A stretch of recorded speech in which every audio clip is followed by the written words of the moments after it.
with the help of Ynzo, Vivek, and Leena, I hope that you've come to realize that there are multiple ways to do this.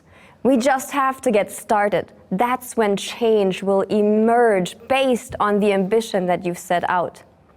So in this stage of emergence in a change movement, what is important for you to keep in mind? It's important to stay open to new ideas, new perspectives, new ways to solve this problem that you have set out to solve. It's equally important, as Leena was referring to have a platform for people to share and come together and exchange so that the experiments that you might be running don't stay isolated incidents in different pockets of your organization. And lastly, it is important to create visibility through stories. Tell the stories. Go out there and take the time to talk to other people of what you are doing. And if you do that enough, you actually reach the tipping point, which is the last stage, diffusion. And I'm super excited to talk to Zahed from Lego and Otti from ING of how they scaled the movement in their organizations.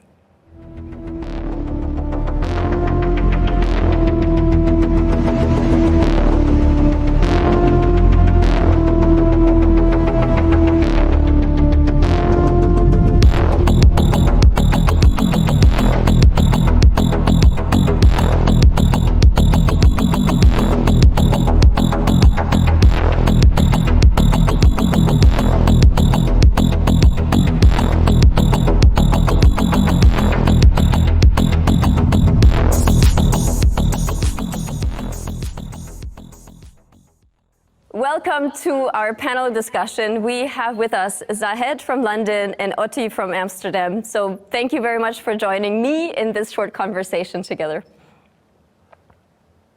Pleasure. I would love to start with you, Zahed, with a short question to start us off with. We've now heard about the notion of starting a movement, sparking an ambition, really getting together to create that narrative, co-creating an ambition that we're striving towards, experimenting in small units, starting to feel, change happening in the organization. And you've been on that journey with the Leadership Playground, which is, if I may rephrase what the Leadership Playground is, a fundamental change in how you think about leadership in the Lego group. So you've been on that broad journey, and now you're really pushing into scale. What are the next steps for you to take on that path of a bottom-up change process? Yeah, no, great question. Thank you very much. And you're right. I think the way you've articulated is spot on. One of the key instruments in helping us to embed this leadership playground within the organization has been our use of a movement. In our case, we called the people within the movement leadership playground builders, or builders just for short. And we chose those on a basis of volunteers. And at the end of the process 3 years ago, we managed to recruit nearly 1,000 plus volunteers from all across the business, from both our salaried organizations, but also our production and also our retail stores, people who were volunteering, who were ready, who were influencers in their own way, but ultimately they were passionate about creating change within the organization. They formed with us to help us spread the new behavior framework across the organization. And so that's been running in 3 years. We're now into year 4. And one of the things that we're thinking about is how do we continue to fuel that movement? What do we need to now do to ensure that it continues to be successful, even though it is without control. So a movement that has existed for us is not done by direct supervision or direct management.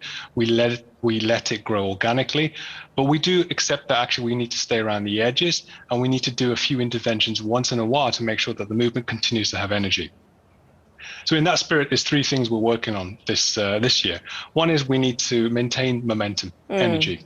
So we do a refresh process of that movement every year, right? We accept that folks within the movement may grow busy, tired, leave the business. We do need to overhaul membership every so often, but we want to make that, we want to give that choice back into the community themselves. So they get the option to what we call stick or twist. And when they twist, they hand the baton to somebody else that they choose to do. So they own that process. Secondly, we recognize we need to continually augment the purpose of the movement year on year. When it started 3 years ago, it was all about creating momentum and energy, right? There was no other purpose other than go out there and talk with a lot of energy, a lot of personal impact. But this year around, or this time around, we're now focused on, what is the intent of this group now? What is the problem to solve? So we're very specific this year. And then thirdly, this is new for this year, we want to give back. So we recognize over the last 3 years, we've been getting a lot of great help on a volunteer basis.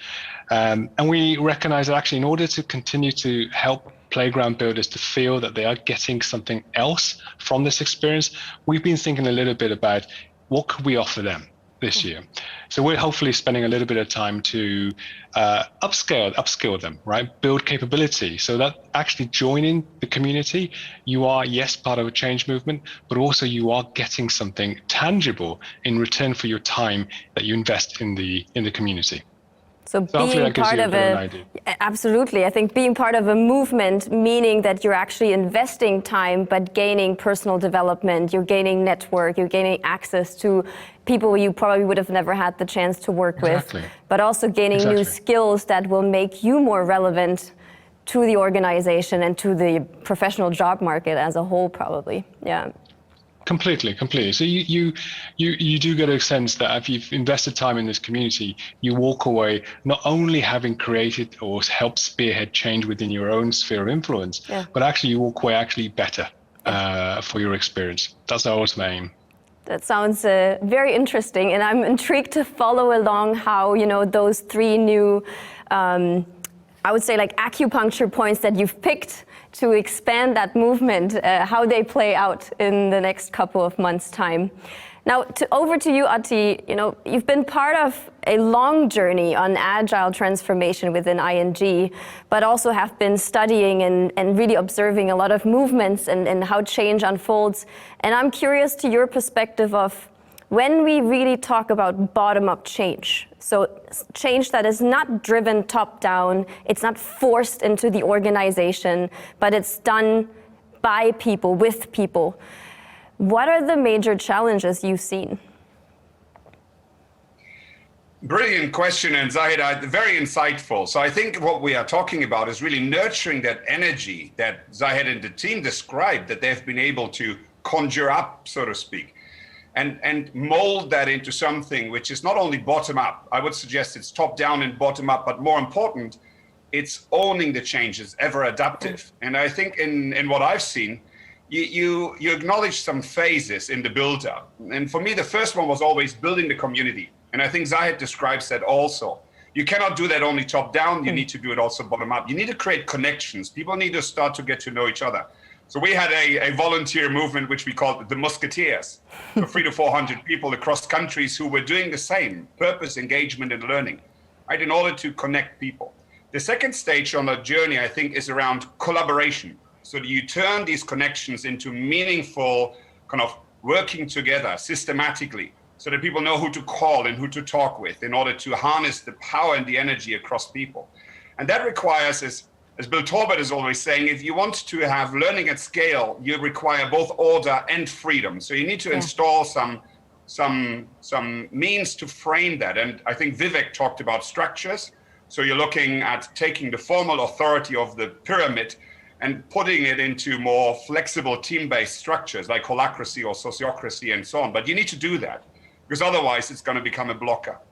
Right? And secondly, I think you need to invest in routines and rituals and the skills of the people to enable what we call generative dialogue. And that implies that people need to listen to each other, learn from each other, but also challenge each other. Conflict management, when so many people with different opinions come together, is something really important because conflict is also creative destruction. That's where innovation lies. And very often organizations, that conflict is rather suppressed and put under the carpet, so to speak, rather than being harnessed in order to spark innovation and new thinking. And then I think there comes the element of going from collaboration to co-creation. And co-creation is more painful because people give up something of their own. their resources or their ideas to create something for the common good, create something together. And for me, that is mainly a question of culture. So you really need to spark interdependency in the culture where people kind of voluntarily limit their own freedom for the purpose of the good. And I think starting with psychological safety, but also investing in kind of the active caring for others and triggering vulnerability and trust is really important. And of course, I think Leena talked about leadership. In that phase, it's critically important that we have leaders who can let go of their desire to control and rule and actually start to hold the space for this emergence. Because one of the other key challenges to your question is also that very often what I've observed in agile transformations is people don't acknowledge that leadership becomes a lot more difficult. And it's about kind of holding the space in a responsible fashion. It doesn't mean dropping all of your accountability on day one. You need to nurture that agency to self-learn and collectively learn inside the organization, and then consecutively, so to speak, let go of that power and hand it over to the teams. So those three things, I would say: building the community, establishing the collaboration framework, and then creating a culture that really drives co-creation. Yeah, thanks, Otti. And, you mentioned learning as a key element, and Zahed, you've also already alluded to upskilling as a key element of developing people, but also creating almost like a return of investment to them joining the movement and being ambassadors of that. What role, generally speaking, does learning play in a transformative movement such as the one that you are currently undergoing? No, I guess the question is to me, Susan. Yeah. But it's a super point, and it is a really fundamental point. I mean, we're attempting to change the organization's culture, not through smoke and mirrors, right? This isn't just a group of people running around doing things that they want. There is purpose to them. There is intention to the group as well. So there's two things that we look at, right? One, it's a recognition that it's important to, my phrase is to arm your movement with something substantive other than positive energy. So this is where the upskilling comes in. Yeah. And that upskilling relates specifically to what is your intent with this group, right? What do you want them to achieve? For us, we had several aims, all kind of chunked down over the various years. But in one of our recent years, we wanted to help embed this notion of experimentation. Or, in its more simplest form, we wanted people to be more curious.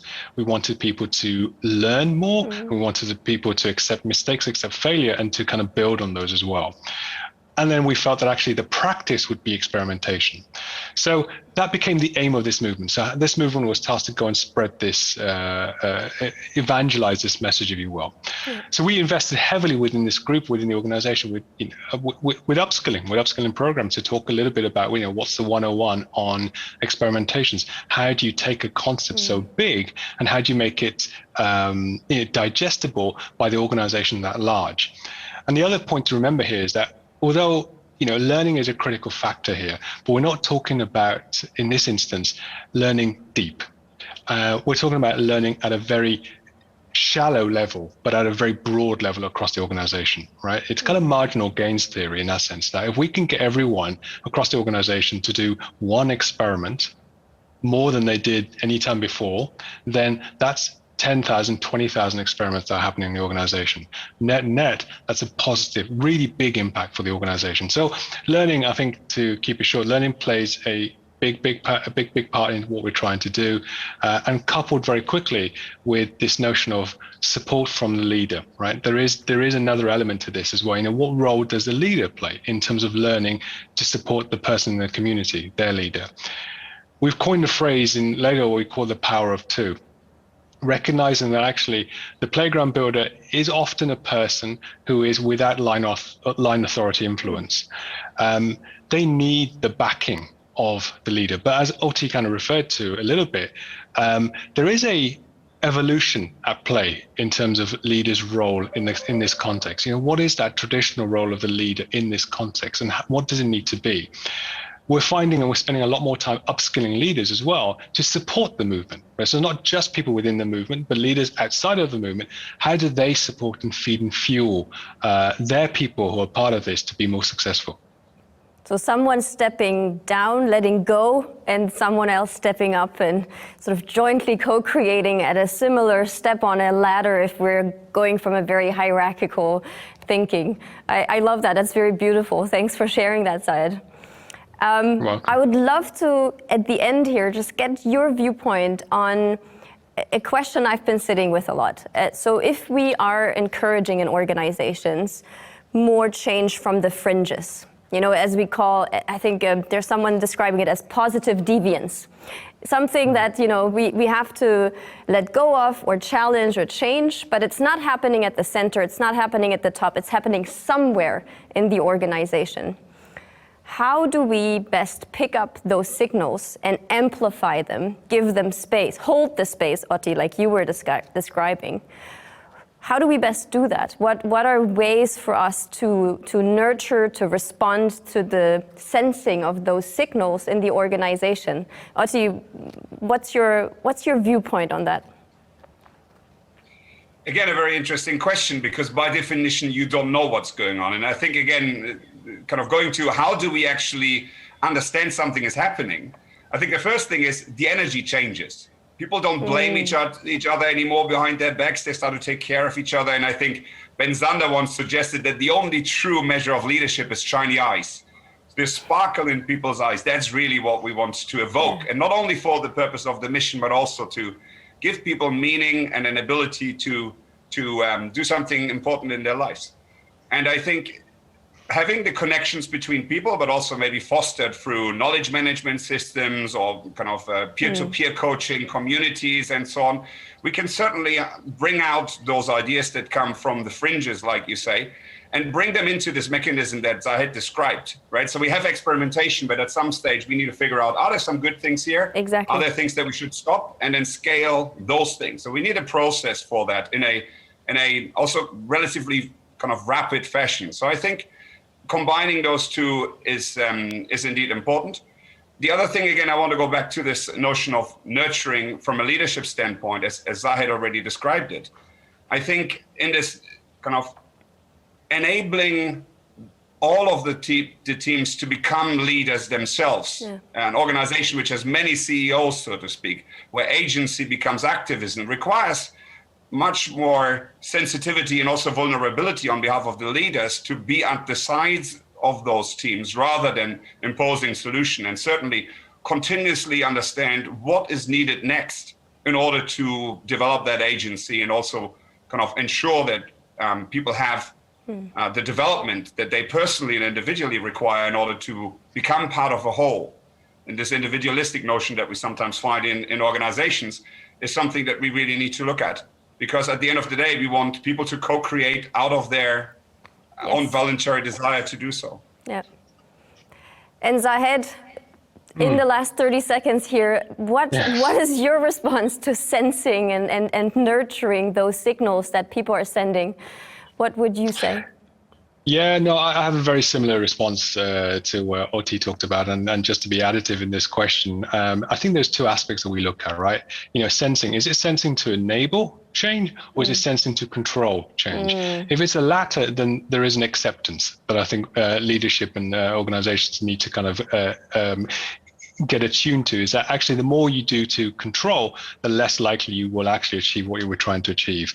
So the signals specifically that we're looking for, you know, one of the things that we do is ensure that the leadership of the organization, the board, are sending clear signals that actually we're champions of this way of working, this way of thinking, we permit and we accept, right? And they're not explicit terms, but by their actions, they're enabling the organization to go do.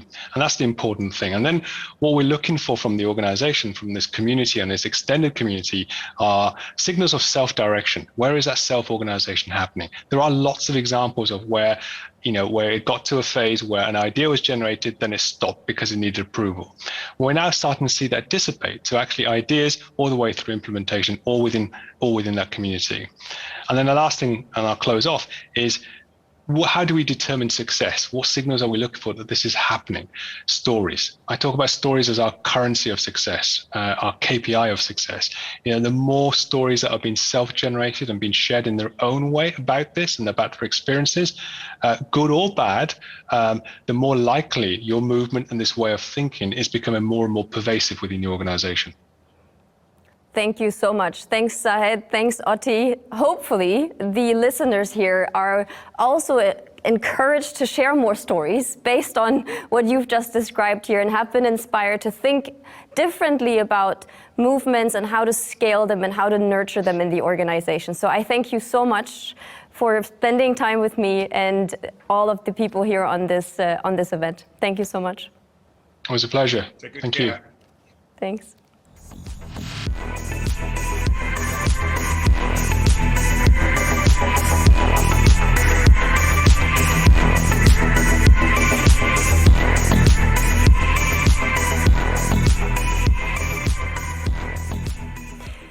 So we have now taken a deep dive into the 3 stages of a change movement. You've hopefully gained a better understanding of the steps that you need to take in order to unfold something that you're really passionate about with a group of people into a large movement within your organization. We talked about igniting an ambition, co-creating that spark, to then experiment with a small group of people in your environment to see the change emerge in the organization. As you rally that community and make more experiments happen, you will start to see your change diffuse in the organization until it reaches that tipping point of scale. So with those steps in your back pocket, we've asked you, what are you going to be a catalyst about in your organization? What's your passion and purpose? Getting started starts with you.